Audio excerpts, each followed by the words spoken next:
강경화 외교부 장관이 다음 달 에이펙 정상회의를 계기로 한중 정상회담이 열리도록 추진 중이며 곧 관련 소식을 발표할 수 있을 것이라고 말했습니다. 한중 관계에 완전한 복원을 내비친 것으로 보이는데 강경하던 중국 측 입장이 달라진 배경을 짚어봅니다.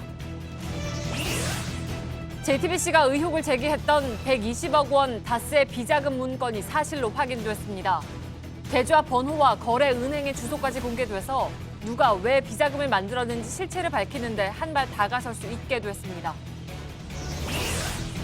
이명박 정부 당시 수출입은행이 육성 대상 기업인 히든챔피언의 다스를 선정한 결정적 근거가 된 3차 회의록을 JTBC가 입수했습니다. 1, 2차 회의 때는 선정권 밖에 있던 다스가 3차 회의에서 석연치 않은 이유로 뽑힌 정황이 드러났습니다. 이명박 정부 시절 국정원의 공영방송 장악과 관련해 검찰이 김재철 전 MBC 사장의 자택과 방송문화진흥회 사무실을 압수수색했습니다. 오늘 오후 6시 반쯤 배우 김주혁 씨가 교통사고로 사망했습니다. 김 씨는 앞서 오후 4시 30분쯤 서울 삼성동 한 도로에서 앞에 있던 승용차와 추돌로 자신의 차량이 전도된 뒤 인근 병원으로 실려갔지만 결국 숨졌습니다. 이번 주 팩트체크는 일부 세력이 아직까지 제기하고 있는 최순실 태블릿 PC 조작 주장에 대해 고려대 정보보호대학원과 함께 실현을 통해 검증합니다. 오늘은 드레스된 연설문을 JTBC가 처음 열어봤다는 주장의 허구성을 이상진 고려대 교수가 직접 출연해서 밝혀드립니다.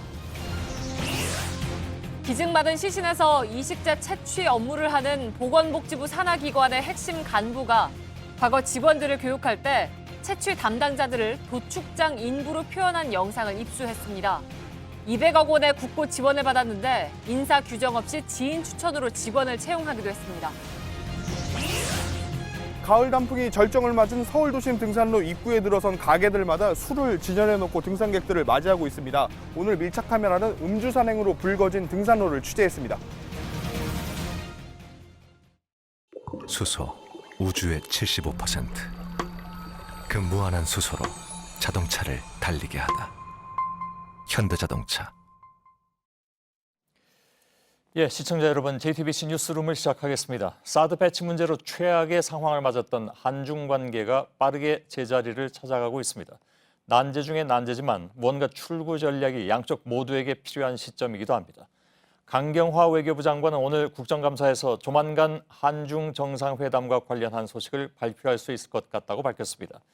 중국의 경제 보복 조치도 하나둘 풀리면서 기업들도 관심이 많은 소식이죠. 먼저 고석승 기자의 보도를 보시고 베이징을 연결해서 현지 분위기를 들어보겠습니다.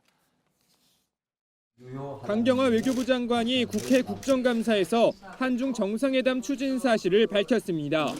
에이펙 계기 양자 정상회담이 이루어질 수 있도록 지금 중국 측과 협의 중입니다. 그래서 양국 관계의 미래지향적인 발전을 위해서 조만간 관련 소식을 발표할 수 있지 않나 이렇게 지금 예상하고 있습니다. 사실상 정상회담의 전제 조건이 사드 배치 문제였던 만큼 양국이 출구를 찾은 것으로 풀이됩니다. 이와 관련 청와대 관계자도 사드 갈등 전후로 관계를 되돌리자는 데 양국 간의 공감대가 형성돼 있다고 말했습니다. 정부는 일각에서 제기된 사드 배치 관련 유감 표명은 사실이 아니라고 밝혔습니다. 저희가 사과나 유감 표명. 저희가 사과할 일은 없습니다. 에이펙에서 정상회담이 성사된다면 이를 계기로 문 대통령의 12월 중국 방문과 내년 2월 시진핑 주석의 방한이 함께 추진될 가능성도 커졌습니다. JTBC 고석승입니다. 예, 그렇다면 현 상황이 한중 간 사드 갈등을 봉합할 단계로 한 걸음 더 다가선 것으로 볼 수 있는 그런 조짐은 있는 것인지 베이징을 연결하겠습니다. 신경진 특파원. 자, 근래 눈에 띄는 일정은 어떤 게 있습니까? 예, 어제 중국 외교부가 연례 국제바자회를 열었습니다. 한국 부스를 찾은 왕이 외교부장은 노영민 주중대사에게 양국 우호에 대한 대사님의 생각을 높이 평가하며 양국 관계의 우호의 다리가 될 것으로 생각한다고 말했습니다. 내일 베이징에서는 한중 육자회담 대표 만남이 있습니다. 중국 허베이성 공안청 2인자는 다음 달 충남경찰청과 교류를 위해 방한합니다. 양국 경찰 간 교류는 지난해 7월 사드 배치 결정 이후 처음입니다. 무엇보다 지난 25일 19차 당대회 폐막일 필리핀에서 한중 국방장관 회담이 열렸습니다. 베이징 외교가에서는 사드 갈등의 주무부서장의 만남을 한중 간 공식 교류가 제기된 신호로 여겼습니다. 예. 자, 지금까지 중국이 쏟아냈던 여러 가지 반응들을 생각해 보면 이런 변화는 분명히 있어 보이는데, 다만 이것이 일반적인 교류를 너무 과잉 해석한 게 아니냐 하는 생각도 할 수 있을 것 같은데 어떻게 봅니까? 예, 타당한 지적입니다. 그런 의미에서 오늘 중국 외교부 대변인의 발언이 중요한데 들어보시겠습니다. 예. 南方呢，把上述的承诺落到实处，妥善地处理相关的问题，推动中韩关系早日重回平稳健康发展的轨道。 예. 미국 미사일 방어 체제, MD 불참 등 강경화 장관이 국회에서 밝힌 내용에 대한 평론을 요구받고 한 발언입니다. 한중 관계 정상화를 위한 한국의 성의를 요구했다고 볼 수 있는데요. 결연한 반대, 철회 촉구 등 그간의 반응과는 차이가 있어 보입니다. 예. 한국의 성의를 요구했다면 반대로, 그러니까 역으로 중국의 경제 보복에는 변화가 감지가 되나요? 일부 중국 여행사의 한국 단체 상품 판매 소식이 전해지기도 했는데요. 중국 국가여행 허가를 받아야 하는 단체 관광비자 신청은 여전히 제로인 상태입니다. 롯데마트에 대한 규정 위반 해제 조치도 아직은 없습니다. 중국은 민의, 즉 여론에 기반한 움직임일 뿐 공식적인 정부 조치가 없었다는 입장이라 해제 역시 공식적으로 발표할 가능성은 없습니다. 대신 양국 정부의 세 가지 항목에 대한 실천 여부에 따라 순차적으로 완화할 가능성은 열려 있습니다. 예. 자, 그러니까 총론에선 뭐 해빙 분위기, 강론으로 들어가면 아직 좀 단정은 좀 섣부르다 이렇게 이해할 수 있을 것 같습니다. 이런 변화에는 어떤 요인이 작용하고 있을까요? 중국도 필요하니까 이런 거겠죠. 현실에 기반한 출구 전략으로 볼 수 있습니다.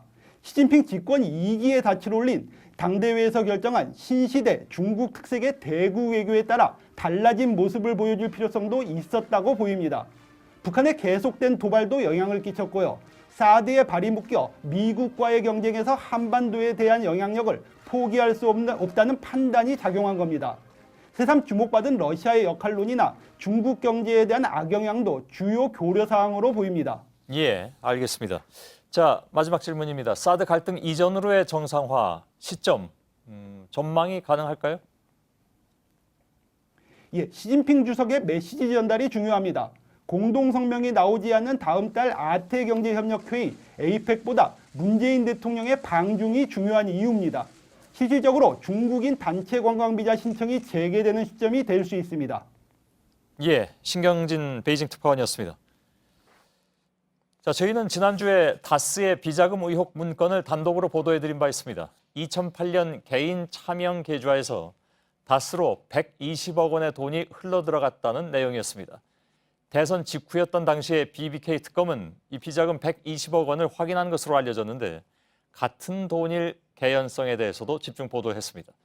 오늘 국정감사에서 다스의 내부 회계 문건으로 실제 이런 내용들이 모두 확인됐습니다. 그동안에 다스와 관련해서 여러 차례 비자금 의혹이 제기됐는데 금액과 계좌 번호, 거래 은행 등 그 구체적인 실체가 확인되는 것은 처음입니다. 이한길 기자입니다. 앞서 JTBC가 입수해 보도한 다스 내부 문건으로 보이는 서류입니다. 17명 개인 계좌에 있던 120억 원이 2008년 2월에서 3월 다스로 옮겨갔다는 내용입니다. 돈이 옮겨간 건 BBK 특검이 마무리된 시점이었습니다. 국회 정무위 국정감사에서 공개된 다스의 2008년 계정별 원장에서 문건 속 내용이 그대로 확인됐습니다. 같은 날짜에 특정할 만한 숫자의 같은 금액들이 두 문서 모두에서 발견됐습니다. 2008년 3월 이모 씨 계좌에서 2억 5,900만 원, 박모 씨 계좌에서는 2억 700만 원이 다스로 건너갔다는 내용입니다. 의혹의 문건과 다스 원장이 똑같습니다. 두 문서에 나오는 입금 날짜와 금액, 개설은행을 비교해봤더니 모두 일치했습니다. 2008년 특검에서는 120억 비자금으로 보이는 수상한 돈 흐름을 발견했던 것으로 알려졌습니다. 금융위는 오늘 국감에서 검찰이 해당 거래에 대한 자료를 요청하면 협조하겠다고 밝혔습니다. JTBC 이한길입니다. 예, 저희는 또 지난주 보도에서 다스가 이 돈을 회수하면서 재무제표에는 해외 매출 채권으로 표시했을 가능성도 언급했습니다. 그러니까 해외 법인에서 외상값을 받은 것처럼 비자금을 숨겼다는 의혹이죠. 역시 사실이었습니다. 정혜성 기자입니다. 캠코가 제공한 다스의 2008년 계정별 보조 원장입니다. 1년 동안 있었던 모든 거래의 시기, 금액, 거래 상대가 정확히 기록돼 있습니다. 가공되지 않은 회사의 전산 자료 그대로입니다. 2만 9천여 건의 당시 연간 거래를 조사한 결과 수상한 거래 10여 건이 확인됐습니다. 원장에는 북미 채권 회수라고 적혀 있습니다. 하지만 외화 예금이 아닌 보통 예금으로 입금됐습니다. 원화로 들어온 돈을 마치 외화처럼 표시해 놓은 겁니다. 미국에서 입금된 다른 내역들은 모두 외화 예금으로 기록했고 달러로 들어왔습니다. 비자금을 회계 보고서에 매출 채권으로 숨겨온 게 아니냐는 JTBC 보도가 사실로 확인된 겁니다. 비자금의 존재와 함께 회계 분식까지 드러나면서 120억 원의 실체에 관심이 쏠립니다. 금융실명제법을 위반했고요. 명백한 자금 세탁이며 세 번째로 외관법에 의한 분식회계 혐의가 있습니다. 2008년 BBK 정호영 특검이 확인했던 것으로 알려진 120억 비자금에 대한 진실 규명이 필요한 이유입니다. JTBC 정혜성입니다. 예, 이런 비자금의 흐름들, 그러니까 이것은 어찌 보면 취재가 아니라 수사의 영역이겠죠. 이제 저희는 의혹 문건이 아닌 다스의 실제 내부 회계 자료를 확보했습니다. 확인된 비자금 120억 원이 누구 돈인지는 물론 아직 알 수는 없습니다. 다만 비자금 120억 원의 흐름은 역시 이전 다스를 둘러싼 많은 의혹들과 마찬가지로 공교롭게도 이명박 전 대통령 주변을 맴돌고 있습니다. 취재 기자와 한 걸음 더 들어가겠습니다. 박창규 기자가 나와 있습니다. 자, 다스 관련 의혹이 대개 이제 그렇듯이 뭐 회계 용어라든가 또 좀 복잡한 숫자 이런 것들이 많이 나와서 내용이 좀 어렵긴 합니다. 근데 비자금의 실체가 확인됐다고도 할 수 있는 이유는 뭘까요? 네, 지난주 보도해드린 문건은 2장짜리 서류였습니다. 예. 개인 이름 17명이 적혀 있었고요. 이들이 2008년 2월 중순 다스로 120억 원을 입금했다는 기록이었습니다. 예. 심증은 있지만 이런 돈 흐름이 실제 있었는지 최종 확인은 안 된 상태였습니다. 근데 이번에 됐단 말이죠. 네, 그런데 예. 이번에 다스 내부 회계 자료를 저희가 확보를 했고요. 실제 이 문건과 동일한 돈이 다스로 입금된 것이 확인됐습니다. 예. 비자금은 실제로 존재했습니다. 예. 아까 말씀드린 대로 비자금은 있었다. 네. 그런데 주인은 명확하게 밝히기 좀 어렵다. 이런 얘기잖아요. 네. 2008년에 이명박 특검이 이 120억 비자금 존재를 확인했었다고 하지 않습니까? 근데 그때는 이게 별 문제가 없다고 넘어갔던 건가요? 네, 맞습니다. 당시 특검은 120억 원이 회사 밖으로 나갔던 사실은 확인한 걸로 보입니다. 예. 하지만 이 비자금이 회사 자금이라고 봤습니다. 설혹 비자금이라고 해도 이명박 당시 당선자와 관계가 없으면 BBK 특검 수사의 대상이 아닙니다. 예. 그래서 최종 결과에도 포함이 되지 않았던 거고요. 예. 다스는 회계 자료에 이 120억 원이 미국에서 받은 매출 채권, 즉 외상 대금이라고 했습니다. 아마 특검에도 같은 해명을 내놨을 겁니다. 예. 하지만 저희가 확인을 해보니 이 120억 원은 모두 미국이 아닌 국내에서 입금됐습니다. 예. 다스가 말한 정상적인 회사 자금일 수가 없다는 얘기입니다. 예. 이 비자금이 2008년 2월 중순에 모두 다시 다스로 들어갔습니다. 그건 이유가 있습니까? 네, 시기가 매우 절묘한데요. 예. 정호영 특검이 120억 원 비자금이 이명박 당선자와 관계 없다고 잠정 결론을 낸 게 2월 초순쯤입니다. 예. 그러니까 공교롭게도 특검이 비자금을 더 추적하지 않게 되는 시점에 이 돈은 다시 다스로 돌아오게 됩니다. 예. 일종의 계좌 정리가 이루어졌다고도 볼 수 있습니다. 예. 이 돈들은 모두 정기예금 같은 금융 상품에 예치돼 있었는데요. 아직 만기가 조금씩 남은 상황에서 해약이 되고 입금이 됩니다. 만기까지 기다리지 않고 돈을 돌려줘야 할 이유가 있었다고 추측이 가능하겠습니다. 예. 그리고 2008년 2월이라면 사실은 저 대통령 당선 후에 네, 당선인 시절입니다. 예. 거의 그때는 뭐 임기를 시작하는 그런 시점이겠죠. 2월이니까. 네. 예. 알겠습니다.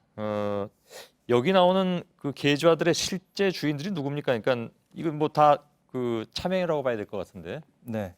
이 계좌 주인 17명의 신원은 아직 정확히 확인되지 않았습니다. 예. 저희가 취재를 계속하고 있고요. 공교롭게도 이름들이 이전 대통령과 관계 있는 인물 또는 다스 협력회사의 회계 관계자 등과 같은 이름이 계속 발견되고 있습니다. 예. 좀 더 특정되는 이름들도 있었는데요. 여전히 동명이인일 가능성이 높기 때문에 저희가 보도를 할 수는 없는 부분이고요. 예. 그래서 수사가 더 필요한 부분이고 저희 취재도 더 필요한 부분입니다. 예, 지금 검찰에서 BBK 관련 수사를 하고 있는 상황 아니겠습니까? 앞으로 어떤 식으로든 비자금 관련 내용들도 수사가 필요할 텐데 어떻게 봅니까? 120억 원이라는 돈은 아주 큰 돈입니다. 누가 예. 이 돈의 주인인지는 아무도 모르고 있습니다. 하지만 저희가 의심은 다시 시작할 수 있는데요. 예, 공교롭게도 다스라는 회사는 최대 주주가 해외 법인 대표를 자기 아들이 아닌 이전 대통령 아들에게 맡기는 곳입니다. 예. 또 공교롭게도 대주주들이 배당조차 제대로 받아가지 않던 곳입니다. 지난번에 저희가 보도해드렸습니다. 네. 예. 2008년 당시 대주주였던 김재정 씨는 사망 직전까지 경영에 전혀 관여하지 못했습니다. 이명박 전 대통령의 처남이죠. 네, 맞습니다. 예. 과연 이 120억 비자금 이런 대주주들이 만들 수 있는 돈일까? 그러면 과연 누가 만들 수 있었을까? 의문이 다시 생기는 부분입니다. 예, 알겠습니다. 박창규 기자였습니다. 한 가지 단독 보도가 더 있습니다. 다스는 MB정부 때 중견기업을 육성하는 제도인 히든 챔피언으로도 선정돼서 혜택을 받았습니다. 선정 과정에 의혹이 제기됐었는데 JTBC가 당시 회의록을 입수했습니다.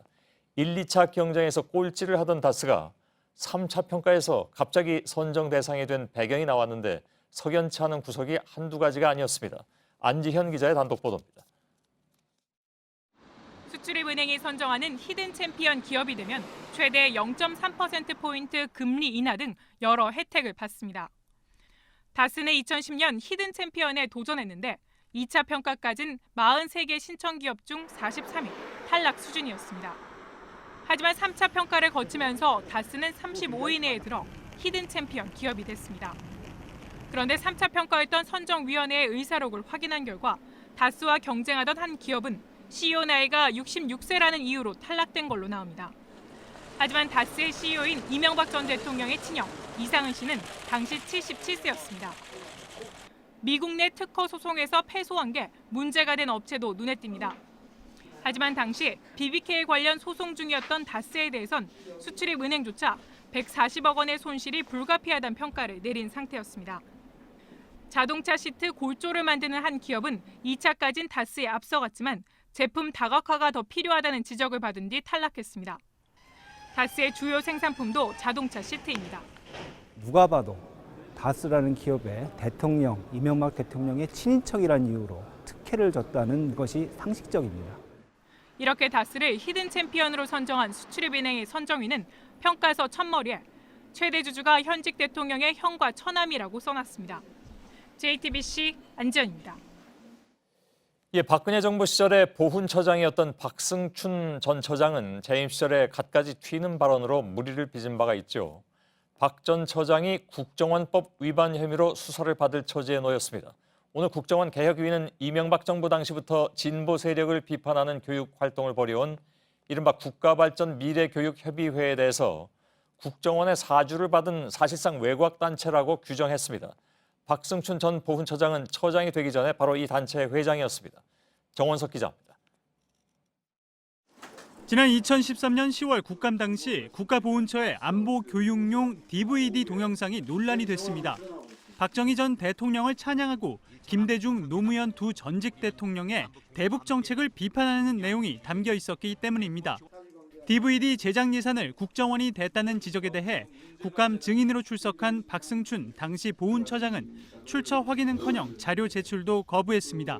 협찬처에 자료를 제출하시겠습니까? 아니, 그건 협찬자가 밝히를 원치 않기 때문에. 국정원 개혁위 조사 결과 당시 원세훈 전 국정원장의 지시 아래 국정원이 예산을 지원해 호국 보훈 교육 자료집이란 이름으로 1000개 세트를 제작했던 것으로 확인됐습니다.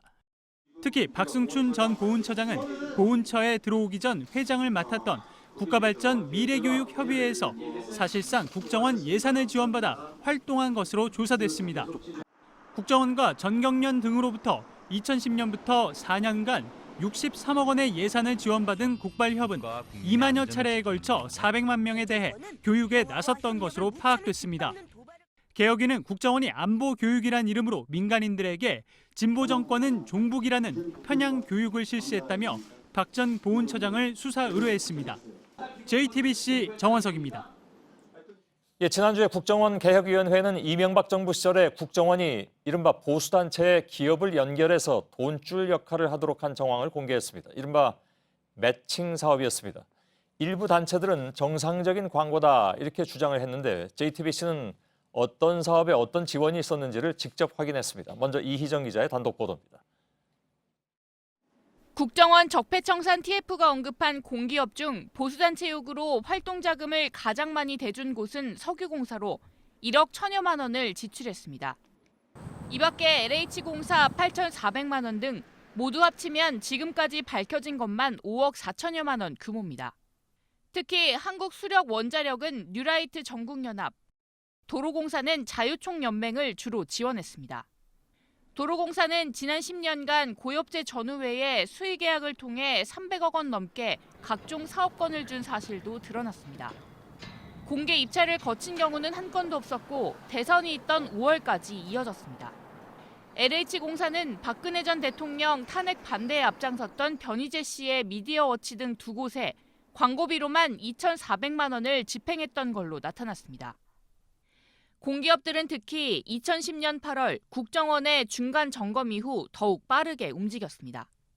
두 달 뒤 석유공사와 LH공사가 고엽제 전후회에 각각 3천만 원, 4천만 원을 준 게 대표적입니다.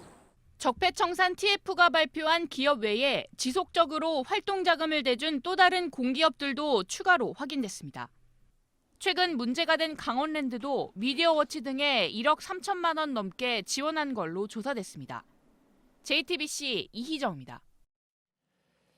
이처럼 이명박, 박근혜 정부 당시에 공기업들은 이른바 보수단체들의 돈줄 역할을 했습니다. JTBC는 이들 기업이 무슨 명목으로 돈을 주었는지를 내역서를 통해서 확인해봤습니다. 한수원의 경우에 이미지 제고 명목으로 뉴라이트가 주최하는 뮤지컬에 1,000만 원을 내는가 하면 고엽제 전후회 회원 부부가 박정희 전 대통령 생가를 방문하는 교통비와 식비도 냈습니다. 신혜원 기자입니다. 지난 2008년 뉴라이트 전국연합이 한수원에 보낸 공문입니다. 뉴라이트가 주최하는 어린이 뮤지컬 손오공과 도로시에 후원을 요청하고 있습니다. 한수원은 기업 이미지 제고와 원전 사업의 수용성 향상 효과가 있다며 1,000만 원을 지원하겠다고 회신합니다. 2009년은 뉴라이트가 주관한 G20 정상회담 토론회에 같은 명목으로 또 1,000만 원을 지원했는데 해당 토론회는 당시 이명박 대통령의 최측근들이 참석한 외교 관련 행사로 원자력 사업과는 무관했습니다. 이 같은 묻지마 협찬은 박근혜 정부에도 이어집니다. 2015년은 고엽제 전후회 회원 부부의 박정희 전 대통령 생가 방문에 교통비와 식비 등 일체 경비를 댔습니다. 사실상 이거는 여론을 조작하고 그 반대 세력을 제압하기 위한 정치 공작이라고 볼 수 있겠습니다. 그 예산을 통하지 않은 우회적 지원이기 때문에 국회의 통제에서도 벗어나고 공기업의 보수단체 지원 전반에 대한 전수조사가 필요하다는 지적이 나옵니다. JTBC 신혜원입니다. 검찰은 오늘 이명박 정부 국정원의 공영방송 장악 의혹과 관련해서 김재철 전 사장 등 MBC 임원 자택과 방송문화진흥회 사무실 등을 압수수색했습니다. 김재철 전 사장은 검찰이 압수한 자신의 휴대폰을 분석하는 과정에 직접 참여하겠다면서 검찰청에 나타나 혐의를 부인하기도 했습니다. 그러나 검찰은 김 전 사장과 국정원의 공모관계 여부에 수사에 초점을 맞추고 있습니다. 임지수 기자의 보도입니다.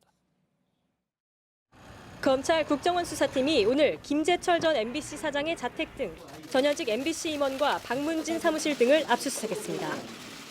이들은 이명박 정부 국정원의 공영방송 장악 의혹과 관련해 MBC 기자 등 직원들을 부당 해고하고 전보 조치하는 등의 행위에 적극 나선 것으로 지목된 인물들입니다. 오늘 휴대전화를 압수당한 김 전 사장은 자신의 전화기에 대한 검찰의 포렌식 분석 절차를 직접 지켜보겠다며 검찰에 스스로 나오기도 했습니다. 본 적도 없고 들은 적도 없고 그 관계자가 있으면 저를 좀 만나게 해주세요. 국장들 임원들이 언론에서 하는 거지 제가 월급쟁이 사장이 독단으로 할 수 있습니까? 또 MBC 재직 기간 동안 자신의 공로를 주장하면서 사장으로서 할 일을 다 했다고 말하기도 했습니다. 저도 대한민국의 언론인입니다. MBC 역사상 1조 8천억 원을 제가 처음 달성했습니다. 시청률 1등이었고요. 그러나 검찰은 2010년에서 2013년 사이 김 전 사장의 재직 기간 중 PD 수첩 등 대표적인 시사 프로그램이 줄줄이 폐지되고 제작진의 대량 해고 전부 조치가 잇따른 점에 주목하고 있습니다. 특히 검찰은 이 과정에 국정원이 조직적으로 관여하면서 부당한 인사 조치를 압박해온 것으로 보고 김 전 사장 등의 공모 혐의에 대해 수사를 벌이고 있습니다.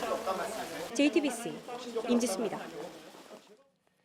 KBS 사측이 국정원 개혁발전위원회의 허위사실 공표로 KBS의 명예가 훼손됐다면서 서훈 국정원장과 국정원 개혁발전위원장을 상대로 1억 원의 손해배상 청구 소송을 냈다고 밝혔습니다.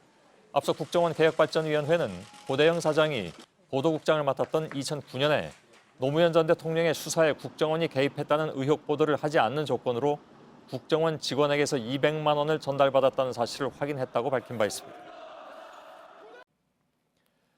오늘 오후에 서울 삼성동의 한 아파트 인근 도로에서 배우 김주혁 씨가 몰던 벤츠 SUV 차량이 앞서가던 승용차를 들이받은 뒤 옆으로 넘어지는 전도 사고가 발생했습니다.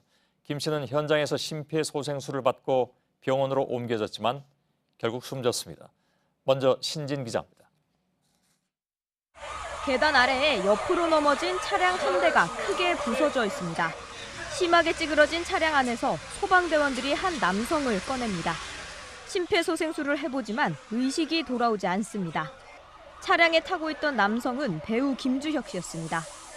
오늘 오후 4시 30분쯤 서울 삼성동의 한 아파트 인근에서 김 씨가 몰던 벤츠 차량이 전도됐습니다. 사고 원인을 조사 중인 경찰은 김 씨가 앞서가던 그랜저 승용차를 들이받고서 오른쪽에 있는 아파트 방향으로 돌진한 것으로 보인다고 설명했습니다. 이후 아파트 벽면에 부딪힌 뒤 차량이 전도됐다는 겁니다. 신고를 받고 소방당국이 출동했으나 김 씨는 이미 현장에서 의식이 없었던 것으로 파악됐습니다. 곧바로 병원으로 옮겨진 김 씨는 결국 오후 6시 30분쯤 사망했습니다. 그랜저 운전자는 경찰 조사에서 김 씨가 뒤에서 자신의 차량을 2차례 들이받은 뒤 아파트 벽면으로 돌진했고 그 과정에서 가슴을 움켜쥐기도 했다고 말한 것으로 알려졌습니다. 경찰은 그랜저 운전자 진술을 토대로 정확한 사고 원인을 조사 중입니다. 김 씨는 지난 27일 제1회 서울어워즈에서 영화 공조로 남자 조연상을 수상한 뒤 사흘 만에 사고를 당해 주위의 안타까움이 커지고 있습니다. JTBC 신진입니다. 예, 김주혁 씨의 경우에 최근에 신작과 함께 방송과 영화에서 활발하게 활동해서 이 사고에 대한 충격이 더 큽니다. 서울 삼성동 사고 현장에 나가 있는 취재기자를 연결하겠습니다. 이선화 기자가 나가 있습니다. 자, 바로 그 뒤에 차가 이렇게 전복돼서 넘어져 있었던 거죠? 네, 그렇습니다. 제가 지금 있는 곳은 서울 삼성동 아이파크 아파트 앞입니다. 여기 주변이 심하게 훼손된 것을 볼 수 있는데요. 김 씨 차량이 최초로 추돌한 곳은 이곳으로부터 50m 떨어진 도로였습니다. 앞차와 추돌한 뒤에 인도로 돌진해 그대로 이곳까지 온 것으로 보입니다. 김 씨 차량이 부딪힌 아파트는 보시다시피 유리문 곳곳이 파손돼 있습니다. 김 씨 차량은 사고 당시 이곳에서 옆으로 누운 상태로 전도된 상태로 발견됐습니다. 예. 예, 지금 그 사고 상황이 화면에 나오고 있는데 지금 이제 바로 뒤에 보이는 그 계단으로 떨어진 것 같습니다. 그런데 사고 경위 조금 더 자세하게 좀 전해주시겠습니까? 네, 신고가 접수된 건 오늘 오후 4시 반쯤이었습니다. 벤츠 SUV 차량이 갑자기 도로를 벗어나서 인도로 돌진해 이곳 아이파크 앞까지 왔는데 그 안에 사람이 타고 있다는 내용이었습니다. 이 사고 당시 차량 안에는 김 씨 혼자 타고 있었던 것으로 전해졌는데요. 경찰에 따르면 우선 김 씨가 몰던 차량은 코엑스 사거리에서 경기고 사거리로 가던 중에 갑자기 앞서가던 그랜저 차량을 들이받았습니다. 이후 인도로 돌진하다가 그대로 아파트 벽면을 부딪혔고 전도된 것으로 전해졌습니다. 김 씨는 찌그러진 차에서 구조돼서 바로 병원으로 이송됐지만 오늘 저녁 6시 30분쯤 사망했습니다. 예. 자, 그러니까 김주혁 씨가 앞서가던 차를 추돌하고 그대로 옆으로 돌진해서 사고가 났다 이런 얘기인데 혹시 이제 처음에 추돌하게 된 원인은 밝혀진 게 있는지요? 네, 아직 경찰 조사가 이루어지고 있는 상황인데요. 말씀드린 대로 김 씨 차량은 50m 떨어진 도로에서 추돌한 뒤에 인도로 돌진해서 이곳까지 왔습니다.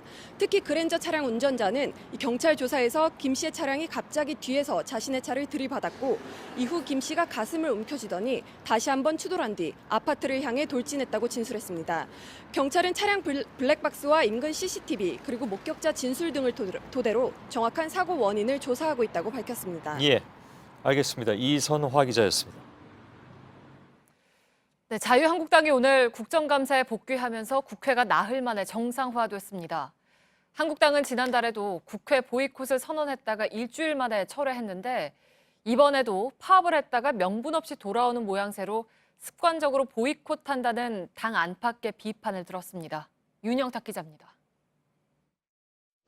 오늘 아침 자유한국당 의원총회가 열리자 정우택 원내대표는 국정감사 복귀를 언급했습니다. 국감 중단을 결정했습니다마는 국감 포기를 결정한 바는 없습니다. 국감에 들어가서 강력한 원내 투쟁을 통해서 갑작스런 통보에 곧바로 항의가 터져나왔습니다. 의원들의 얘기를 들어봐야지 그걸 그냥 일방적으로 없는 거 아니에요. 자, 그러면 어제 비공개로 하는지 물어보고 하십시오. 이어진 비공개 회의에선 복귀 명분이 없다는 비판과 함께 원내 지도부에 대한 성토가 이어졌지만 결론을 뒤집지는 못했습니다. 지난달 김장겸 MBC 사장 지키기 보이콧을 선언했다가 일주일 만에 접었던 한국당은 이번엔 더 짧은 나흘 만에 스스로 돌아왔습니다. 일반 상임위 국감이 내일 마무리돼 국감 보이콧의 실효성이 떨어지고 다음 달 초 청와대 국감과 예산 국회까지 불참할 경우 득보다 실이 크다는 판단 때문으로 해석되는데 이미 보이콧 선언 때 제기됐던 문제들입니다. 한국당은 당분간 항의의 뜻으로 검은 넥타이를 메고 상임위 회의장 노트북에 항의 문구를 붙이기로 했습니다. JTBC 윤영탁입니다. 네, 홍종학 중소벤처기업부 장관 후보자 가족의 재산 증여 문제를 두고 정치권의 자질 공방이 벌어졌습니다. 특히 홍 후보자의 딸이 8억 원대 건물을 증여받는 과정에서 모친에게 2억 2천만 원을 빌려서 증여세를 낸 과정이 적절했는지 논란이 이어졌습니다. 청와대는 이 내용을 이미 알고 있었다며 탈세인지 절세인지 후보자가 정리해야 한다고 했습니다. 송지혜 기자입니다. 홍 후보자 딸과 부인의 채무 계약서입니다. 홍 후보자 딸인 을이 모친인 갑으로부터 2억 2천만 원을 빌린다고 돼 있습니다. 홍 후보자 딸은 초등학교 5학년이던 2015년 외할머니로부터 4층짜리 상가 건물 지분 4분의 1을 상속받았는데 증여세를 내면서 채무를 졌다고 홍 후보자 측이 국회에 밝힌 바 있습니다. 야당은 지분 쪼개기로만 1억 원 가까운 증여세를 줄였다며 편법 증여 의혹을 제기한 상태입니다. 미성년자가 이해 당사자인 부모와 직접 채무 계약을 맺은 것 역시 문제가 있다는 지적도 나옵니다. 어머니가 대리인으로서 하는 거기 때문에 사실상 한 사람이 계약하는 거랑 실질적으로 똑같아요. 반면 홍 후보자 측은 두 사람의 이해관계가 충돌하지 않는 만큼 문제가 없다는 입장입니다. 하지만 자유한국당과 바른정당은 홍 후보자 본인이 국회의원 시절엔 세대를 건너뛴 증여의 문제점을 지적하며 법안까지 발의한 점을 들어 사퇴를 촉구하고 있습니다. 자질 논란이 커지자 청와대는 검증 과정에서 이미 파악한 부분이라고 밝혔습니다.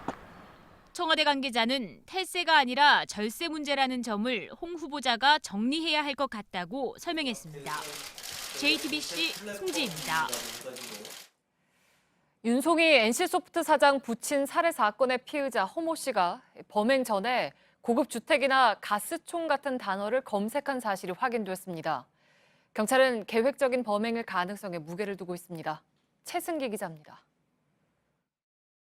피의자 허모 씨가 범행 나흘 전부터 범행 당일까지 휴대전화를 이용해 검색한 내용입니다.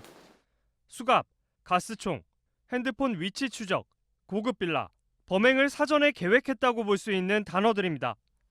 범행 직후에는 살인, 사건 사고 등을 검색한 것으로 나타났습니다. 허 씨가 지난달부터 대부업체와 카드사로부터 대출 상환 독촉 문자를 받은 사실도 확인됐습니다. 허 씨는 8천만 원 이상 빚을 지고 있고 매달 200에서 300만 원의 이자를 갚고 있다고 경찰에 진술했습니다. 경찰은 돈을 노린 계획 범죄일 가능성에 무게를 두고 있습니다. 고급 빌라, 고급 전원주택을 검색을 했으니까 좀 그런 가능성도 있지는 않냐 생각이 좀 들긴 하는데. 허 씨 차량 블랙박스를 복원해 허 씨가 범행 당일뿐 아니라 일주일 전에도 윤 씨 집 주변을 오갔던 사실도 확인됐습니다. 윤 씨를 왜 범행 대상으로 삼으셨어요? 기존 게임 때문에 진 겁니까? 허 씨는 범행 경위와 동기에 대해 현재 묵비권을 행사하고 있는 것으로 전해졌습니다. 경찰은 허 씨가 NC소프트의 대표 게임인 리니지 아이템을 거래했는지 등에 대해서도 수사를 진행하고 있습니다. JTBC 최승기입니다. 예, 가끔 뉴스를 진행하다 보면 뉴스가 청소년 시청 금지였으면 좋겠다는 생각을 할 때도 있습니다. 이슈에 따라서는. 오늘 이 소식이 바로 그런 소식이어서 가능하면 어린 학생들은 이 뉴스는 좀 안 봤으면 좋겠습니다. 공공조직은행 관련 소식인데 좀 생소하시죠? 사망 후에 기증받은 신체에서 뼈나 피부 등을 채취해서 환자들에게 제공하는 보건복지부 산하기관이자 법적기관입니다. 이 기관의 핵심 간부가 직원들을 교육했던 영상을 저희 JTBC가 입수했는데 믿기 어려운 발언들이 있습니다. 먼저 서복현 기자의 보도로 들어보겠습니다. 지난 7월 설립된 공공조직은행입니다. 보건복지부 산하 공공기관이던 한국인체조직기증원이 법이 개정되면서 공공조직은행이 됐습니다. 기증받은 시신에서 뼈나 피부 등을 채취해 환자들에게 제공하는 업무에 공공성을 강화하기 위해서입니다. 이 기관 핵심 간부가 과거 직원들 교육 자리에서 한 발언입니다. 여러분들 도축장의 임무와 여러분의 당신 문화를 항상 여기 근무하면서 생각해야 돼요. 도축장 발언은 다시 나옵니다. 도축장의 임무하고 이런 다른 거 있어. 뭐 간호사라고 잘하나? 장례수술을 잘하나? 그게 아니야. 물건이란 표현도 나옵니다. 여기에 간호사, 장례사 품을 입는 거야. 너는 물건을 생산하는 거야. 생산하는 지금 안 해본 거야. 내가 안 했어? 안 해봤지? 안 해봤잖아. 전 씨의 도축장 발언은 이번뿐만이 아니었던 것으로 취재됐습니다. 전 씨는 이에 대해 간호사 출신들이 의료 행위라고 생각해 장례 지도사들이 들어오는 것에 대해 저항했다며 누구나 교육받으면 할 수 있는 일이란 차원에서 잘난 의식을 없애려 한 것이라고 말했습니다. 전 씨는 인체조직기증원 때부터 운영을 주도했고 현재도 공공조직은행에서 매주 회의를 주재하며 핵심 역할을 맡고 있습니다. JTBC 서복현입니다. 예, 그런데 문제가 여기서 그치는 것이 아니라 이 기관에서는 직원들의 채용 관련 문제도 불거졌습니다. 주무부처인 복지부의 부실한 관리 감독 정황도 드러났습니다. 이 내용을 취재한 서복현 기자가 나와 있습니다. 자, 이건 뭐 거의 뭐랄까요? 인간에 대한 예의가 완전히 없는 그런 상황으로밖에 받아들여지가 않습니다. 기증한 분들에 대한 비하성 발언으로 들릴 수밖에 없는 그런 상황이죠. 그렇습니다. 이 도축의 사전적 의미는요, 고기를 얻기 위해 가축을 잡는다는 의미입니다. 굳이 뭐 설명을 드리지 않아도 아실 텐데요. 그런데 이 내용도 한번 보시죠. 내용을 보면요, 상임이사님 지시로 게재한다며 게시판에 동영상을 공유를 했습니다. 상임이사는 앞서 보도에서 등장했던 전모 씨인데요. 그 동영상은 식육 처리 기능사 다큐멘터리입니다. 여기에 대해서는 뭐라고 설명을 하던가요? 전 씨하고 연락을 했는데요. 누구나 할 수 있는 일이라는 것을 알리는 차원이었다. 실제 식육 처리 기능사 채용을 추진했었다. 이렇게 설명을 했습니다.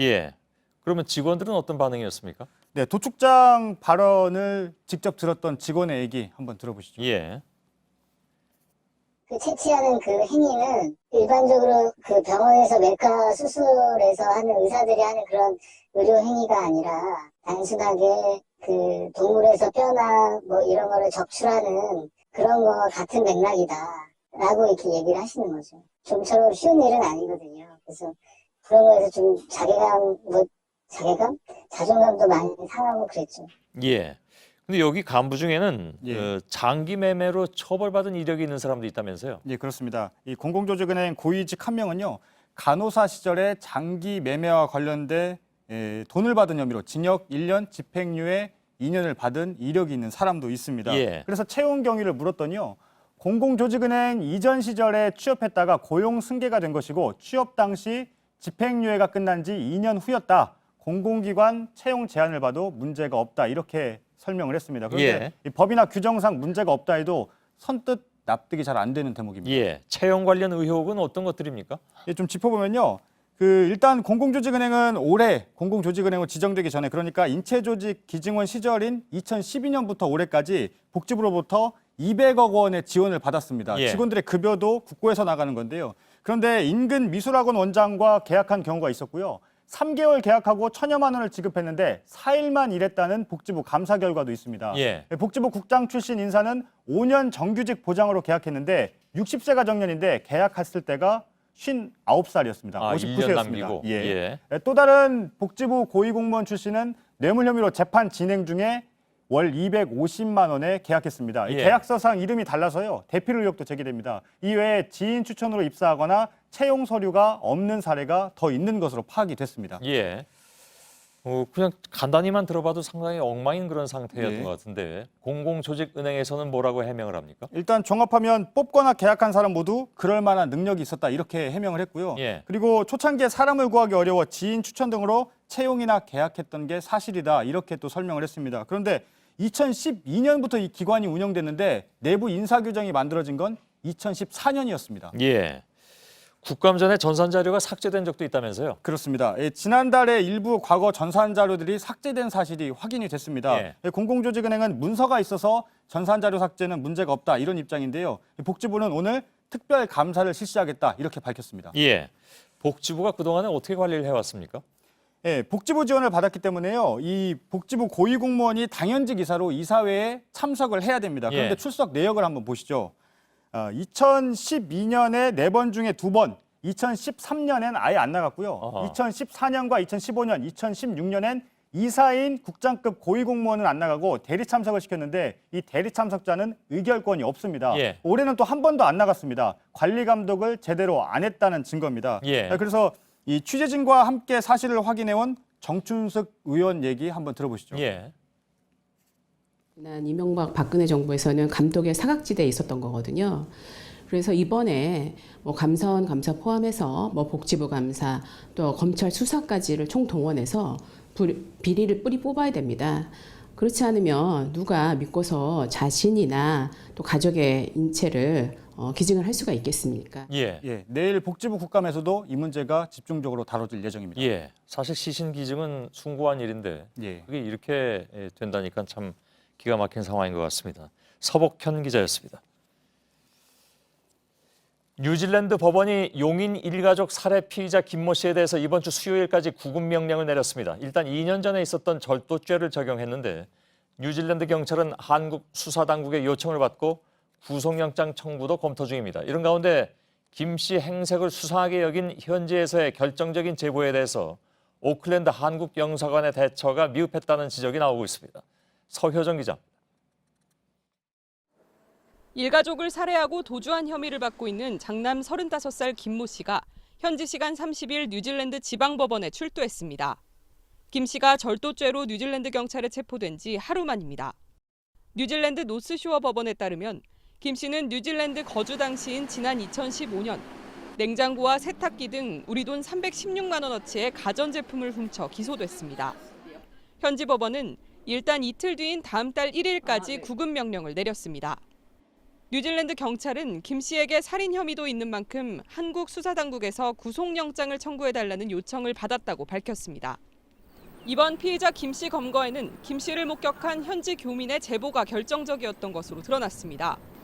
뉴질랜드 입국 뒤 김 씨의 행색을 수상하게 여긴 제보자가 이를 영사관에 신고해 덜미가 잡힌 겁니다.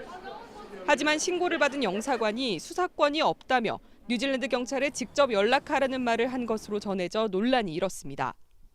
첫 제보를 해서 내 말을 들어달라고 그렇게 얘기를 했는데 그때는 완전 무시당하고. 이런 가운데 김 씨가 친모와 이부 동생을 살해한 뒤 아내와 범행을 알리는 전화통화를 한 사실도 드러났습니다. 김 씨 아내에 대해서도 체포영장을 발부받은 경찰은 김 씨 아내 송환 문제에 대해서도 현지 사법당국과 조율하고 있습니다. JTBC 서효정입니다.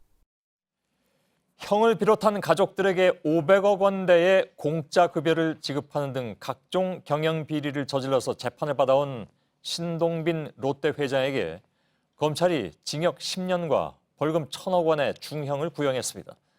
돈을 받은 형 신동주 전 부회장에게는 징역 5년이 구형됐고 다른 일가에게도 중형이 구형됐습니다.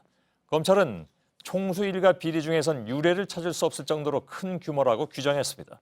김나한 기자입니다.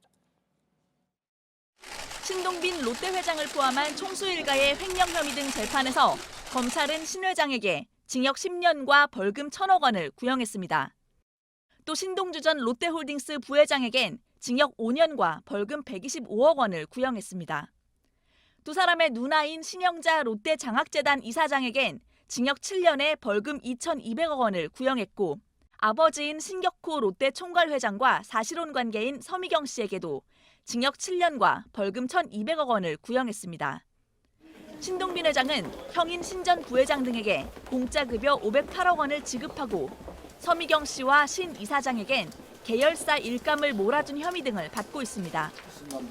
검찰은 이번 사건은 장기간에 걸쳐 모든 방법을 동원해 기업 재산을 사유화한 역대 최대 규모의 총수 일가 비리라며 재판부에 중형을 선고해달라고 했습니다. 신동빈, 신동주 형제는 오늘 최후 진술에서 각각 한국어와 일본어로 선처를 호소하기도 했습니다. 법원은 오는 12월 22일 선고 공판을 열 예정입니다. JTBC 김나한입니다. 이건희 삼성 회장 비자금 특검 당시에 4조 원이 넘는 차명 계좌들이 발견됐습니다. 이번 국감에서는 이 회장 측이 이 계좌들을 실명 전환하는 대신 돈을 다 찾아갔다는 사실이 알려지면서 논란이 일은 바 있죠. 금융당국은 오늘 이 차명 계좌들이 고율의 과세 대상이라고 밝히면서 인출 과정도 다시 살펴보겠다고 말했습니다. 박영우 기자입니다.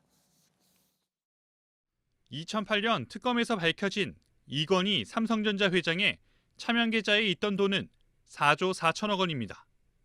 상당수는 주거래은행인 우리은행과 삼성증권 계좌에 집중돼 있었습니다. 이 회장은 이 돈을 실명 계좌로 전환하지 않고 모두 찾아갔습니다. 논란이 된 건 차명 계좌에서 발생한 이자에 대한 세금입니다.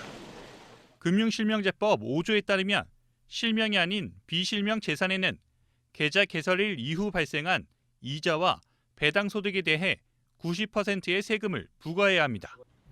최종구 금융위원장은 정무위 국감 답변에서 이건희 회장의 차명재산 역시 여기에 해당한다는 입장을 밝혔습니다. 또 이건희 회장 차명계좌와 관련해 다시 꼼꼼하게 조사하겠다고 말했습니다. 말씀하셨던 삼성 관련 차명 계좌에 대해서는 금감원과 협의를 해서 계좌에 대한 인출, 해지, 전환 과정을 다시 점검하도록 하겠습니다. 한승희 국세청장 역시 국민적 관심이 큰 만큼 과세를 적법하게 처리할 것이라고 밝혔습니다. 이 같은 과세 방침이 확정될 경우 이 회장 측이 추가로 더 내야 할 세금은 최소 1,000억 원 이상으로 추산됩니다. 삼성전자 측은 이와 관련해 아무런 공식 입장도 내놓지 않았습니다. JTBC 박여우입니다. 성범죄를 저지르고도 버젓이 같은 직장에 복귀하는 사례가 늘고 있습니다. 지난해 3월 성범죄자의 취업 제한 조항에 대해서 헌재에서 위헌 결정이 나온 뒤 보완 입법이 미루어진 결과입니다. 심지어 성범죄자가 유치원이나 어린이집에 취업할 수도 있는 상황인데 국회는 시간만 보내고 있습니다. 어환희 기자입니다. 경찰병원에서 근무하는 A씨는 올 초 당혹스러운 상황을 마주했습니다. 2년 전 회식 때 볼에 2차례 입을 맞추는 등 자신을 성추행했다 형사처벌까지 받은 의사 B씨를 직장에서 다시 마주쳤기 때문입니다. B씨는 기간제 의사로 이 병원에 재임용된 겁니다. 기존 아동청소년성보호법 제56조 1항은 성범죄 전과자가 교육과 경비, 의료 관련 18종류의 기관에 취업하는 걸 10년간 금지했습니다. 그러나 지난해 헌재는 이 중 어린이집, 유치원, 학교, 의료기관 취업 제한 부분에 대해 위헌이라고 결정했습니다. 죄질 등을 고려하지 않고 일률적으로 10년간 취업을 제한하는 게 과도하다는 취지입니다. 헌재 결정을 반영해 성범죄자의 취업 제한 기간을 차등화한 개정안이 마련됐지만 국회에서 계류 중입니다. 법 개정이 미뤄질수록 A씨와 같은 사례는 얼마든지 발생할 수 있습니다.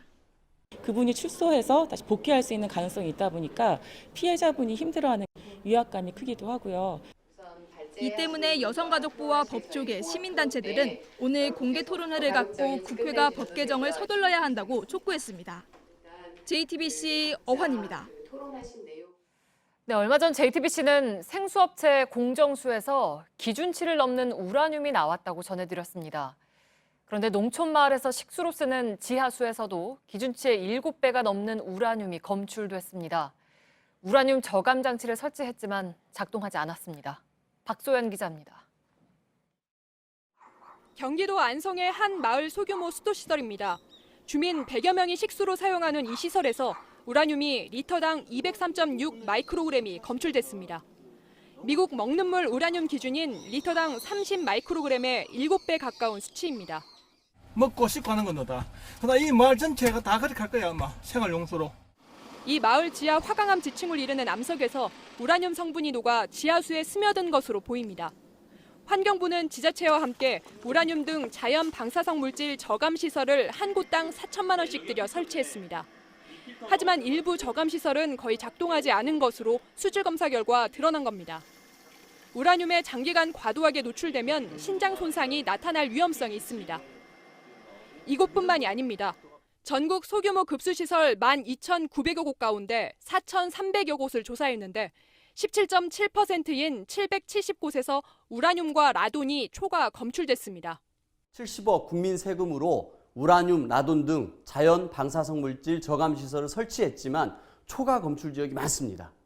설치된 저감 시설을 전수조사해서 특히 우라늄 수치는 비가 적게 오는 건기에 올라가는 만큼 주기적인 관리 감독이 필요합니다. JTBC 박소윤입니다. 스페인 카탈루냐의 주도 바르셀로나에서 반독립 시위에 수십만 명이 모였습니다. 스페인 정부는 침묵하던 다수가 나섰다며 반겼습니다. 자치정부 수뇌부에 대해 사법당국이 처벌에 나설 경우 독립파 주민들과 유혈 충돌도 우려되는 상황입니다. 김성탁 특파원입니다. 카탈루냐 자치정부 청사 앞에서 시민들이 바리케이트를 흔들고 고함을 지릅니다. 카탈루냐의 독립에 반대하는 주민들입니다. 카탈루냐 자치경찰은 30만 명으로 추산했지만 주최 측은 130만 명이 참석했다고 주장했습니다. 스페인 국기와 EU 깃발을 든 이들은 카탈루냐가 독립하면 경제에 타격을 입을 것이라고 우려했습니다. Porque quiero que Cataluña continúe en España porque Cataluña sola no sabe salir a flote. 스페인 정부가 직접 통치에 나선 이후 첫 월요일을 맞아 해임된 일부 강요들은 정부의 조치를 따르지 않을 것이라고 밝혔습니다. 스페인 내무장관은 카탈루냐 경찰 전원에 서한을 보내 스페인 헌법에 근거한 중앙정부의 조치에 따를 의무가 있다고 압박했습니다. 스페인 검찰은 푸지데몬 카탈루냐 자치정부 수반 등을 반역 혐의로 기소하겠다고 한 발 더 나아갔습니다. 독립 찬성 주민들은 자치정부 관계자들에 대한 체포가 시작되면 몸으로 맞겠다고 예고해 긴장이 고조되고 있습니다. 런던에서 JTBC 김성탁입니다. 국방부가 5.18 광주 민주화 운동과 관련한 2,200여 쪽 분량의 비밀 문서 16건을 비밀 해제해서 5.18 특별조사위원회에 제출했다고 밝혔습니다. 여기엔 5.18 당시 작전에 참가한 공군 부대의 일자별 작전 활동 등을 분석한 공군 3급 비밀 2건, 육군과 합참의 대회비 14건이 포함됐습니다. 여중생 살해 사건과 관련해 이영학 씨의 딸 이모 양이 미성년자 유인과 사체 유기 혐의로 구속됐습니다. 법원은 이 양에 대한 구속 전 피의자 신문을 진행한 뒤 증거 인멸과 도주의 우려가 있다면서 소년으로서 구속해야 할 부득이한 사유가 있다고 구속영장을 발부했습니다. 이 양에 대한 구속영장은 앞서 한 차례 기각됐지만 검찰이 미성년자 유인 혐의를 추가하고 이 양의 건강이 회복된 점 등을 보강해서 영장을 다시 청구했습니다. 산후조리원에서 병원균에 감염된 피해자가 2013년 101명에서 지난해 489명으로 늘었습니다. 올해 상반기에도 277명이 산후조리원에서 감염돼 연간 500명을 넘을 전망입니다. 특히 같은 기간 호흡기 세포 융합 바이러스인 RSV와 폐렴, 감기 등 호흡기를 통한 감염이 28명에서 222명으로 급증했습니다. 영화 유주얼 서스펙트 아메리칸 뷰티로 알려진 미국 배우 케빈 스페이시가 동성애 사실을 고백했습니다. 미국 언론들은 케빈 스페이시의 갑작스런 고백이 성추행 의혹과 연관된 게 아니냐고 보도했습니다. 동료 배우인 앤서니 랩은 30여 년 전 자신이 14살 때 스페이 씨로부터 성추행을 당했다고 폭로했습니다. 사퇴 압력에 시달리는 신태용 축구대표팀 감독이 세 번째 대표팀 명단을 발표했습니다. 이번엔 국내파 선수들을 대거 발탁하면서 절반이 넘는 13명을 물갈이했습니다. 서준석 기자입니다. 우리가 몸을 아끼지 않는 좀 정신적으로 좀 투혼을 발휘해야 되지 않을까. 최악의 위기에 몰린 신태용 감독의 주문은 정신력과 투혼이었습니다. 감독 취임 이후 4번의 경기에서 2무 2패. 더 이상 물러설 곳이 없습니다. 신 감독은 유럽 원정 2연패를 당한 대표팀 23명 가운데 절반이 넘는 13명을 물갈이했습니다. 신 감독이 뽑아든 반격의 카드는 8개월 만에 돌아온 이정협입니다. 2015년 호주 아시안컵을 앞두고 깜짝 발탁된 이정협은 당시 2골을 넣으며 대회 준우승에 힘을 보탰습니다. 앞에서 많이 띄워주고 빠져들어가는 선수다 보니까 강하게 부딪혀줘야. K리그 베테랑 가운데 왼발의 달인 염기훈은 대표팀에 합류했지만 개인 통산 200호 골을 넣은 이동국은 제외됐습니다. 찬스에서 골을 못 넣었다. 그러면 또 여론의 목면을 맞을 수 있는, 또 우리가 영웅을 한 명 또 잃을 수 있는 부분이 있기 때문에. 신태용호는 다음 달 10일에는 남미의 강호 콜롬비아, 14일에는 동유럽의 폭병 세르비아와 잇따라 평가전을 치릅니다. JTBC 서준석입니다.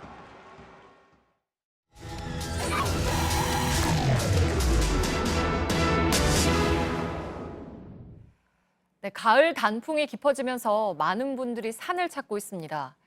그런데 단풍만큼이나 등산객들 얼굴도 붉게 물들어 있습니다. 오늘 밀착 카메라는 음주 산행을 하는 등산객들의 모습을 담아왔습니다. 밀착 카메라 김도훈 기자입니다.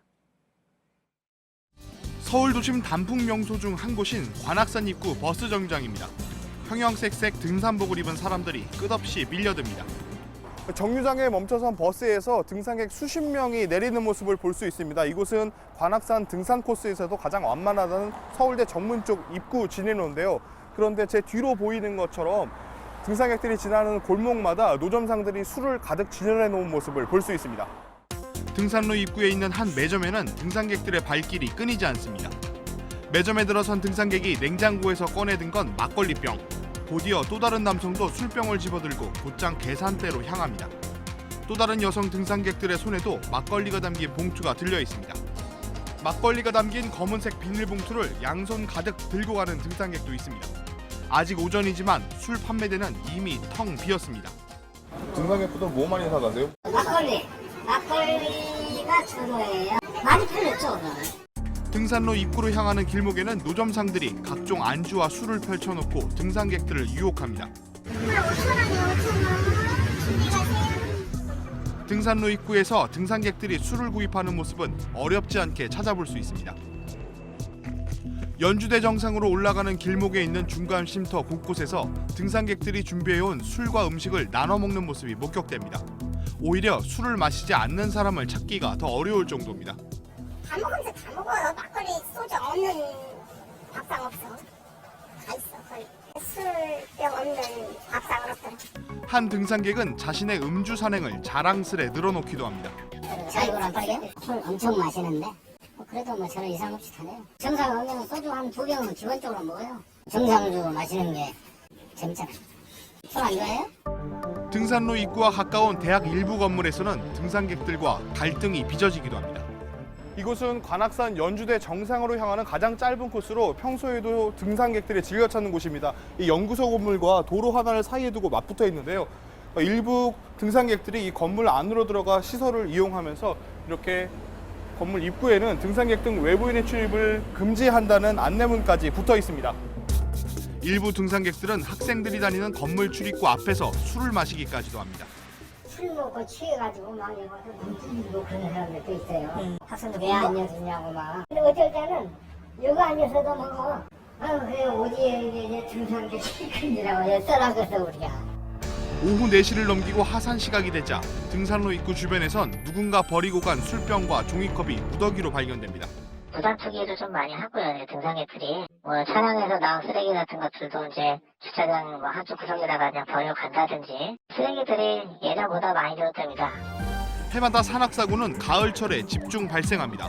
특히 지난해 전체 산악사고 중 절반 이상이 주말 점심시간 무렵에 일어난 것으로 집계됐습니다. 음주 산행 문화를 바꿔야 한다는 지적이 꾸준히 제기되지만 현행법상 산에서 음주 행위 자체를 제지하거나 단속할 근거가 없는 실정입니다. 올 가을에도 사람들은 붉게 물든 단풍을 구경하기 위해 어김없이 산에 오르고 있습니다. 하지만 일부 상인들과 등산객들의 무분별한 행동으로 자연을 만끽하려는 사람들의 눈살을 찌푸리게 하고 있습니다. 1차 카메라 김도훈입니다.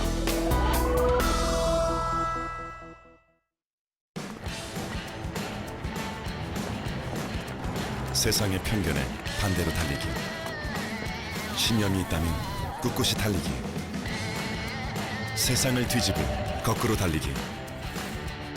셀트리온과 함께 국내를 넘어서 세계로 달리기. 건강하고 아름다운 젊음. 당신을 믿고 셀트리온이 세계로 나아갑니다. 셀트리온이 합니다. 셀트리온.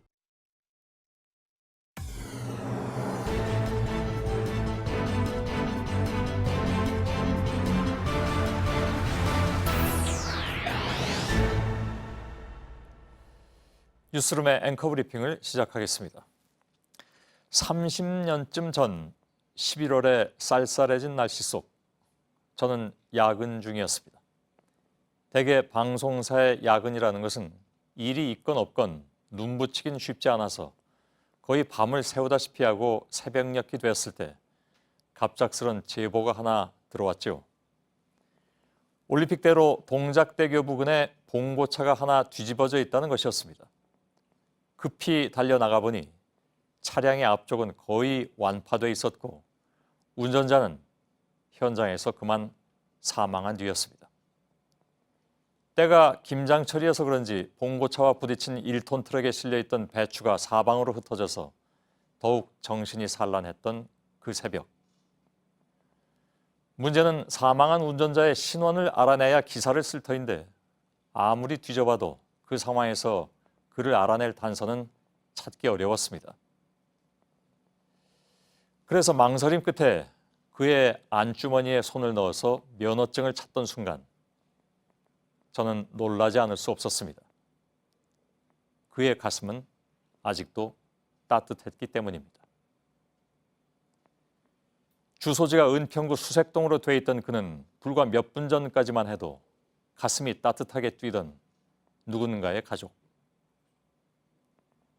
삶과 죽음의 경계는 그렇게 찰나인 것이어서 허망하기도 하고 또한 두렵기도 한 것. 저는 다른 이의 그 엄숙한 경계선에 서서 단지 기껏 그의 신원을 알아내려고만 온갖 방도를 찾고 있었던 것이죠. 그리고 오늘 한 사람의 배우가 세상을 떠났습니다. 그는 마침 얼마 전에는 저널리즘을 다룬 드라마에 출연해서 그 나름의 철학이 있는 연기를 보여주어서 비록 그것이 드라마이고 또 연기였다고는 해도 저희 같은 사람들에게는 일종의 연대감도 생겼던 터. 그의 안타까운 죽음을 놓고 겨우 몇 번째 순서에 얼만큼 보도할 것인가를 고민해야 하는 착잡한 오늘. 굳이 그의 신원을 알기 위해서 안주머니에 손을 넣을 필요는 없지만 그래도 그의 가슴이 따뜻하리라는 것은 우리 모두가 알 수 있는 오늘. 앵커 브리핑이었습니다.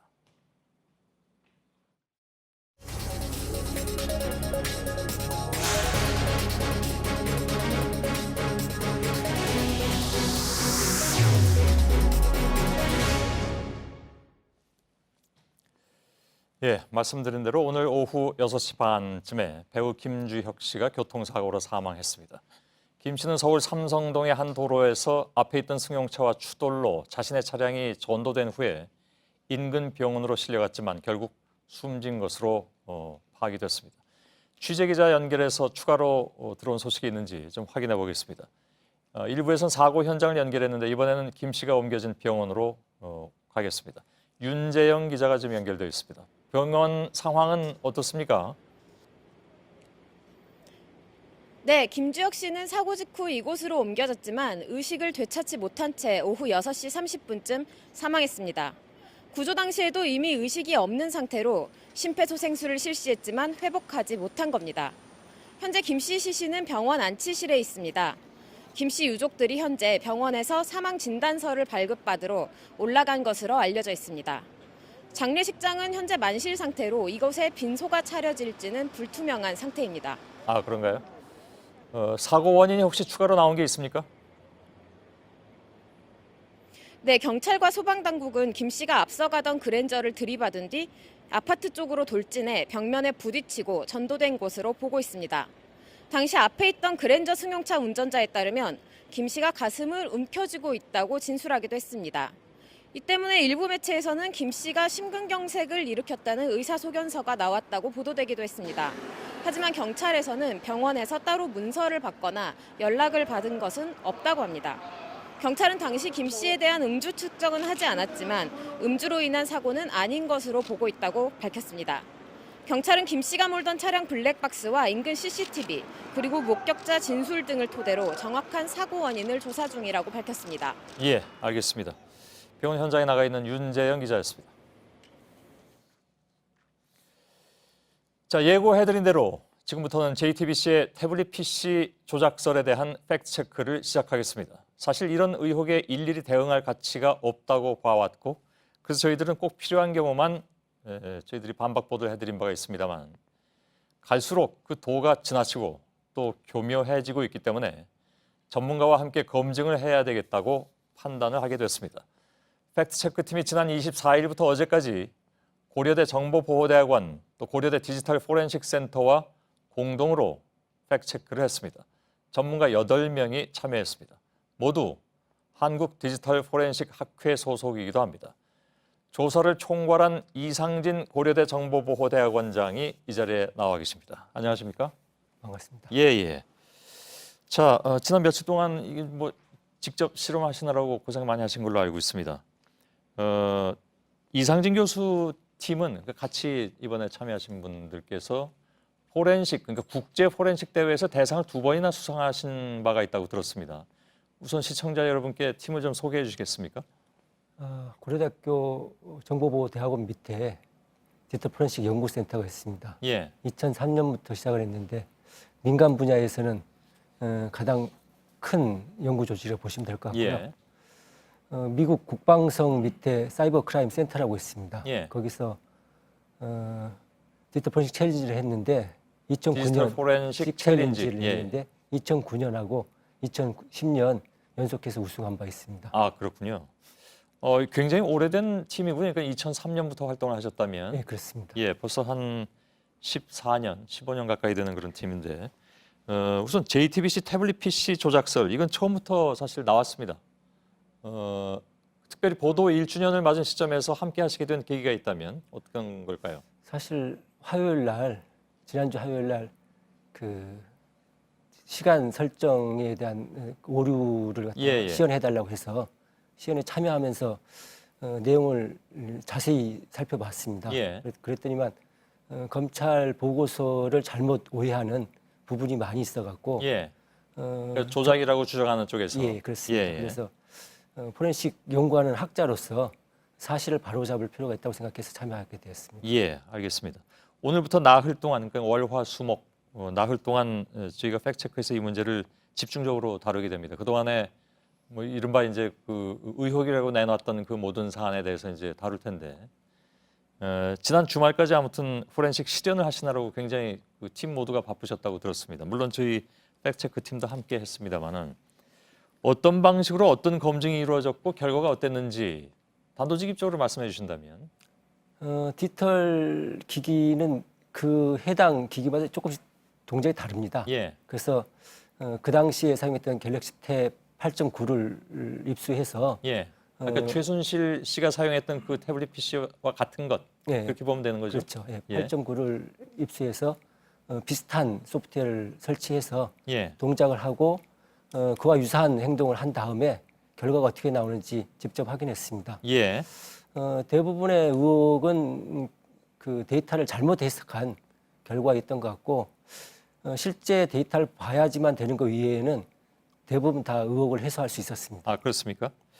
자, 이른바 조작설에 대해서 전체적으로 그러면 검토를 마치신 셈인데 언론과 검찰이 조작을 했다. 이게 상식적으로 가능한지 모르겠습니다만 아무튼 그렇게 주장을 하니까 아무튼 그렇게 얘기들 하고 있는 디지털 포렌식 전문가의 시각으로 보면 어떻게 판단을 하셨습니까? 일부는 그런 오해를 살 데이터들이 좀 있습니다. 예. 근데 아마 세 가지를 좀 잘못 오해한 게 아닌가 싶은데 일단은 첫 번째는 그 디지털 기기, 갤럭시 탭을 동작하면은 자동적으로 생성되는 파일들을 조작한 걸로 오해하는 게 좀 있는 것 같고요. 예. 두 번째는 검찰이 제출한 보고서가 디지털 포렌식 그 도구를 써서 이제 분석을 했는데 그것에 대한 그 특성을 예. 파악하지 못해서 나온 오류라고 생각됩니다. 그러니까 대개 이제 그 특성에 대한 무지 여기서 나온 것? 그렇습니다. 뭐 혹은 뭐 일부러 왜곡해서 발표할 가능성도 있는 거니까요. 원래 그 목적이 또 있기 때문에 정치적 목적이. 예, 그건 뭐 제가 잘 알 수 없는데 사람은 그렇죠. 이렇게 찾고 싶은 것만 찾는 경향이 좀 있거든요. 예. 전체를 봐야 되는데 일부분만 보고 오해를 한 게 아닌가 생각합니다. 예, 알겠습니다. 비교적 매우 객관적으로 계속 말씀해 주고 계십니다. 사진이 1876개가 들어있다. 이거 저 관련 질문인데요. 사진이 1876개가 들어있고 죄송합니다. 그중에 직접 촬영한 사진은 17개 뿐이다. 이 17개가 모두 최순실 관련 사진이다. 나머지는 자동 생성 파일이다. 어떤 의미입니까 이게? 사실 그 컴퓨터를 쓰시면은 뭐 웹 서핑을 한다든지 하면은 사람들은 잘 모르지만 그 임시 파일로 저장이 됩니다. 예. 그런 사진 파일들이 대부분이었고요. 실제 카메라로 찍은 거는 뭐 17장이었습니다. 예. 그런데 보니까 어떤 거는 그 전방 카메라로 찍고 어떤 후방 카메라로 찍은 것들이 있는데 이렇게 전방 카메라로 찍은 건 셀카겠죠. 그죠? 그렇죠. 그리고 후방 카메라로 찍은 거는 남이 찍어준 건데 사람들이 전체를 셀카라고 우기면서 어떻게 그럴 수 있느냐 하는 건데 데이터를 잘못 해석해서 나온 결과라고 보면 될 것 같습니다. 대표적으로 그쪽에서 오류를 범하고 있는 부분이어서 제가 질문 드렸던 거고요. 또 하나는 국정감사에서는 JTBC가 입수한 시점 이전에 열어봤다. 이런 주장도 나왔습니다. 그러니까 그게 이제 포렌식에서는 UTC, 이거 보통 이제 GMT, 그러니까 그린위치 뭐 저 표준 시각? 평균시입니다. 평균시. 민타임. 그걸 이제 이 분야에선 UTC라고 부르는 모양입니다. 예. 맞습니까? 맞습니다. 세계 협정시 또는 협정 세계시라고도 말하고 있습니다. 이건 국회에서도 일부 의원이 이걸 가지고 문제 제기를 했다가 저 서울중앙지검장이 그거 아니다. 원래 한컴퓨터에서는 그렇게 쓴다. 예, 맞습니다. 우리가 흔히 쓰는 GMT, 전문용어로는 UTC를 쓰는 것이다라고 얘기해서 뭐 해소가 되긴 했습니다만, 뭐 또 이걸 가지고 어떻게 또 얘기가 나올지 모르겠으나 이 부분도 확인하셨죠? 예, 확인했습니다. 거기 그 당시에 썼던 한컴퓨터하고 가장 근접한 파일을 저희가 실제 데이터는 볼 수 없었기 때문에 추정되는 걸 가지고 실험을 했습니다. 그래서 UTC 제로로 저장된 걸 확인했고 그거를 실질적으로 한국 시간으로 바꾸면은 오후 4시인가요? 5시인가에 이렇게 저장된 걸 확인했습니다. 알겠습니다. 이거 어차피 이제 하나하나 좀 체크해야 되겠습니다만 목요일까지 계획돼 있다고 말씀드렸고 저희하고 이렇게 함께 작업하는 것 이외에도 고려대 정보보호대학원에서 준비하고 있는 작업이 있다고 들었습니다. 방송으로는 뭐 보여드리기 좀 어려운 부분을 자세히 설명하는 검찰 포렌식 보고서에 대한 해설서를 작성해서 고려대학교 디지털 포렌식 연구센터 홈페이지에 게시하도록 하겠습니다. 아, 그렇습니까? 그건 뭐 굉장히 전문적인 내용도 들어갈 수는 있겠군요. 그렇습니다. 그러나 아무튼 가감 없이 다 공개를 한다. 그렇습니다. 검찰의 포렌식 보고서에 대한 분석을. 알겠습니다. 교수님하고는 이 시리즈가 끝나는 목요일에 다시 만나 뵙고 얘기를 좀 정리하도록 하겠습니다. 네, 알겠습니다. 오늘 고맙습니다. 네. 고려대학교 정보보호대학원의 이상진 대학원장이셨습니다. 네, 감사합니다.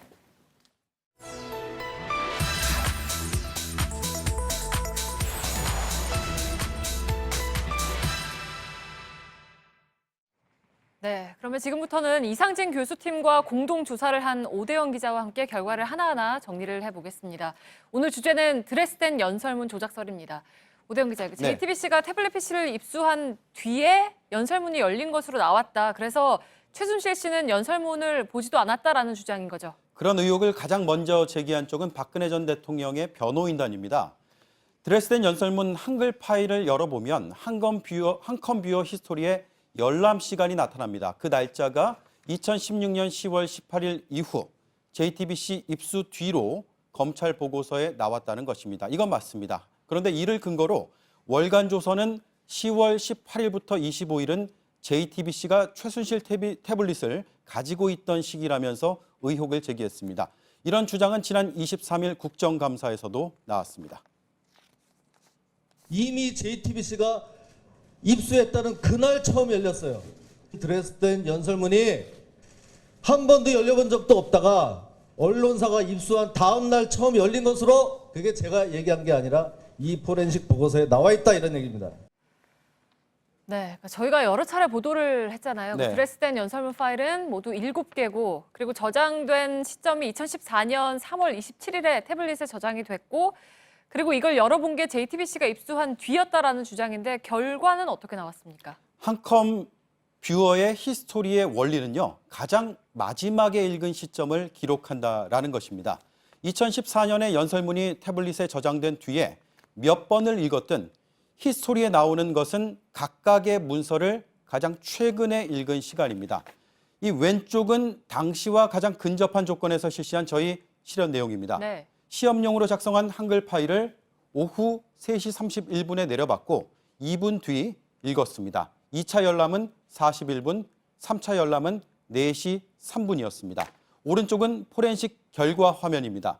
이 파일을 읽은 시간은 UTC로 오전 7시 30분, 한국 시간으로 오후 4시 3분으로 나옵니다. 마지막 열람 시간과 일치합니다. 직접 보시죠.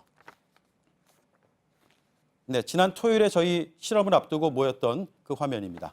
메일 서버에 있는 거를 이 태블릿 PC로 다운로드 해보도록 하겠습니다.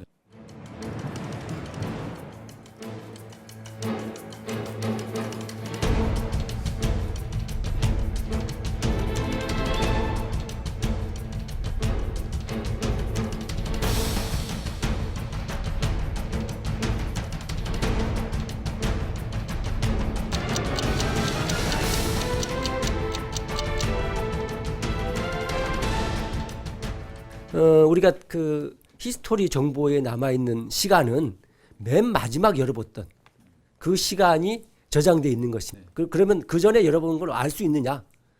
이 데이터만 가지고는 알 수가 없습니다. 네. 그리고 또 이제 두 번째를 보면 네. 이 드레스덴 연설문을 이메일로 주고받은 흔적이 없다. 그러니까 누군가 외부에서 집어 넣었을 수도 있다라는 의혹도 있었죠. 네, 주간조선의 10월 23일자 보도 내용입니다.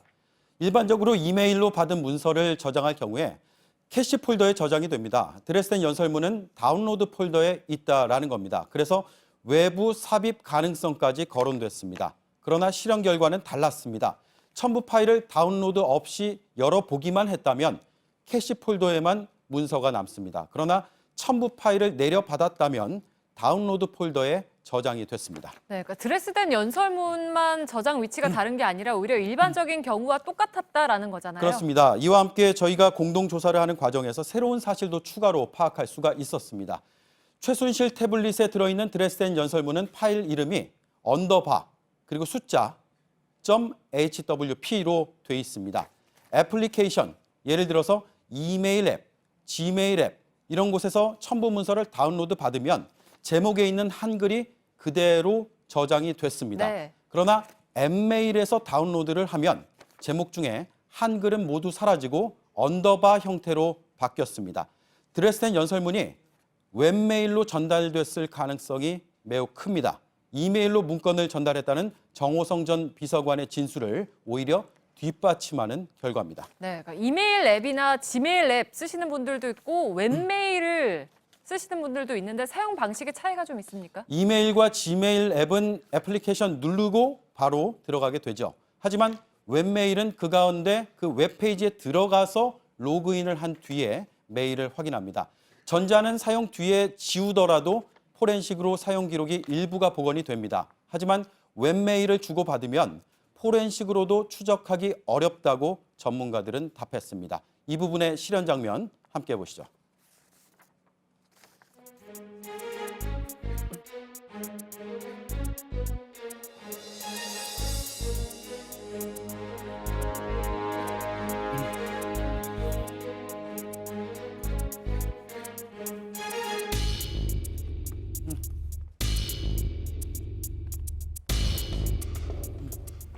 이건 저장된 게 좀 다른가요?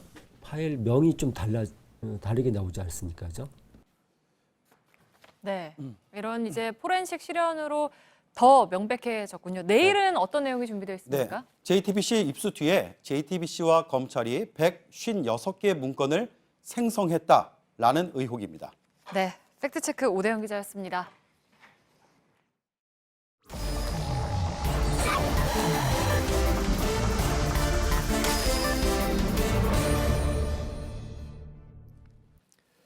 예, 비하인드 뉴스를 시작하겠습니다. 박성태 기자가 나와 있습니다. 자, 첫 번째 키워드 열죠? 예. 첫 번째 키워드는 저지와 유지입니다. 예, 뭡니까 이거는? 네, 오늘 자유한국당이 국감에 복귀를 했습니다. 예. 복귀하면서 다들 검은 양복에 검은 넥타이를 저렇게 매기도 했습니다. 예. 공영방송의 사망을 의미한다 이런 얘기했는데요. 또 오늘 국감에서도 노트북 앞에 민주주의 유린, 방송장악 저지라는 손팻말을 저렇게 다 붙여서 여야 간의 설전이 좀 있기도 했습니다. 예. 민주주의 유린을 과연 누가 했냐를 두고도 공방이 오갔는데 직접 여야의 얘기를 들어보겠습니다. 예. 상당히 거슬리겠지만 민주주의 유린, 방송장악 저지. 잘 아시지 않습니까? 방송장악이라니요. 김재철 사장이 뭐라 그랬습니까? 청와대 갔다 와서 조인트 까이고 그런 방송을 여전히 유지하시겠다는 게.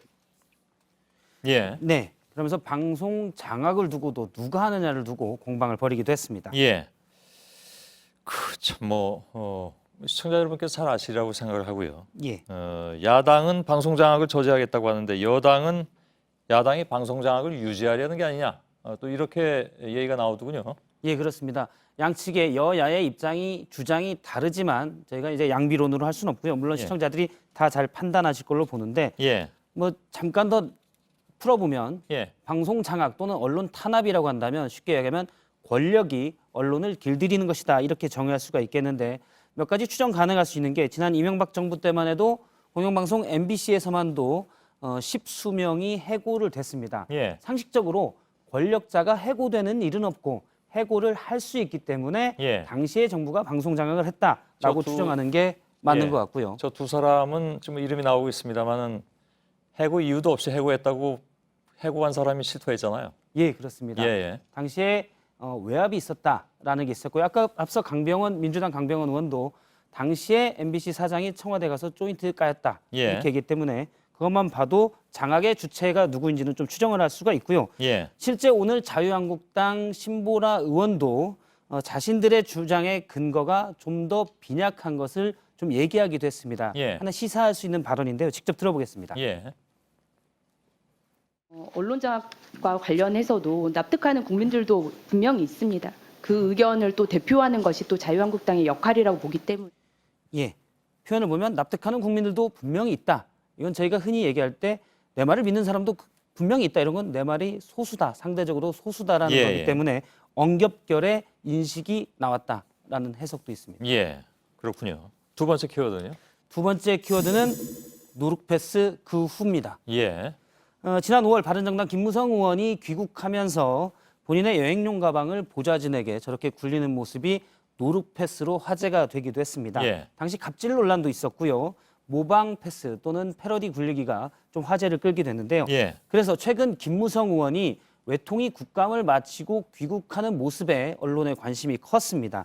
그런데 지금 보면 이게 며칠 전에 귀국할 때의 모습인데 직접 그때보다 훨씬 더 큰 캐리어를 끌고 예. 한 손에는 외투까지 직접 챙겨서 나타난 모습을 볼 수가 있습니다. 예. 보좌진에게 물어봤더니 가방을 챙겨라, 받아라 이런 주문은 없었다고 합니다. 정치인들이 최근 그 노룩패스 이후로 공항 패션, 정확히 얘기하면 공항 캐리어에 신경을 좀 많이 쓴다고 합니다. 예. 연예인들은 공항 패션으로 이렇게 화제가 되곤 하던데 정치인들은 저게 이제 화제거리가 되는 모양이군요. 지난번에 그 김무성 의원 건으로 아무튼 다들 조심하는 모양이죠? 예, 그렇습니다. 최근에 중진 의원들 몇 명이 다 해외를 갔다 왔기 때문에 같이 모아서 관심을 받았는데요. 자유한국당 최경환 의원도 해외 국감을 다녀왔는데 저렇게 캐리어와 작은 가방을 같이 직접 끌었습니다. 그런데 지난해 해외 국감을 다녀왔을 때는 빈손으로 입국장에 나타났었습니다. 아무래도 신경을 쓴 모습이고요. 8선의 서청원 의원도 해외에서 귀국을 했는데 서류 가방 하나는 들고 나왔습니다. 아마 캐리어도 있을 텐데 그건 아마 수행원이 가져올 것으로 보이고요. 관심을 제일 끌었던 정치인은 바로 지금 최근에 미국 워싱턴을 방문했던 홍준표 자유한국당 대표입니다. 입국장 모습인데 지금 밑에는 잘 안 나오지만 가방을 끌지 않고 빈손으로 왔습니다. 그래서 왜 홍 대표는 빈손이냐 이런 지적들이 나왔었는데 제가 물어보니까 홍준표 대표와 몇몇 의원, 앞서 이제 이주영 의원의 모습도 보이곤 하는데요. 몇몇 의원은 짐 찾는 곳에 짐이 나오기 전에 입국장을 빠져나왔다고 합니다. 이유는 앞에 기자들이 기다리고 있었던 것도 있고 이번 워싱턴 방문단이 수십 명으로 당직자들도 많았기 때문에 당직자가 일괄적으로 짐을 수령했다고 합니다. 하여간 이제 뭐 별걸 다 이렇게 취재해야 되는 그런 세상이 됐습니다. 두 번째 키워드는요? 세 번째군요. 세 번째 키워드는 두 전직 앵커의 타깃입니다. 누구를 얘기합니까?